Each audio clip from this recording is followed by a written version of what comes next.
you if you're put in a position that makes you choose either your career or your faith? I feel like as college students, we study to further ourselves to reach our goals and our careers, and we know that our careers will fall under some sort of system. And we have this expectation, especially in America, that these systems will be fair, will be just, and they will be inclusive to all. But sometimes there are rules and regulations that make that not possible unintentionally or intentionally.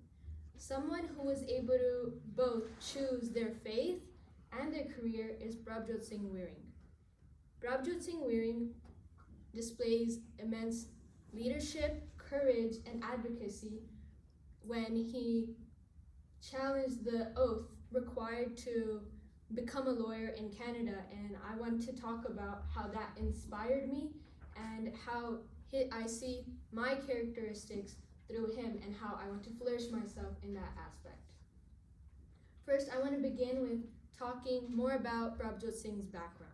Prabhat Singh has been living in Canada, Alberta specifically, for most of his life. He went to school there and he wanted to become a lawyer, so he went to Edmonton Law School. At Edmonton Law School, he finished his education and he was about to get his law degree. But before you actually are able to practice law, you are required to pledge allegiance to the British monarch, who was essentially at that time the Queen, to become a lawyer and to actually be able to practice law. But according to cbc.ca, Prabhat Singh said that that's against his religion. The only person, the only entity he can pledge full allegiance to is the Almighty, his God, which is Vaheguru. And so he decides to sue the province of Alberta, and he files a case in 2022.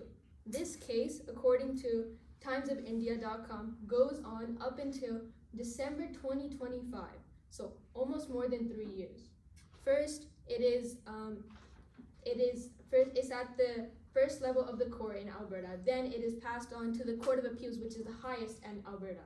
And at Alberta, they ruled that Alberta says that with this oath, the province of Alberta violates freedom of religion in Canada, and Alberta is forced to change that oath and make it so that oath is not required, that you have to pledge allegiance to the province of Alberta.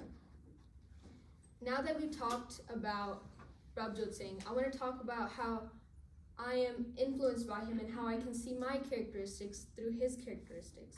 Firstly, we can see that he's not afraid to stand up for what is right. He's not afraid to speak out against what is happening, and he's not afraid, which shows immense courage. I feel like when I was younger, I'd be scared to speak out, but now as I grow up and I see that it's right to speak against what is wrong, I see myself being more open and being able to talk.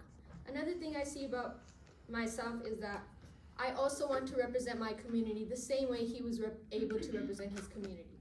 I actually met Prabhat Singh the past summer when I went to Washington, D.C. to advocate for Sikh rights. And over there, I learned that even the small impacts that you make, even lobbying seems like it's not that big of a deal, but it really is. It's the little steps that you take that make a really big impact. And I really learned that, and I want to represent my community just how he represented our community. To conclude, I want to reinforce the fact that Prabhat Singh is a huge example to me. He was able to challenge this big oath, which is on all of Alberta. He was able to take that to the next level, and he was able to talk about it and how that influenced me and makes me want to advance in my leadership and in my advocacy.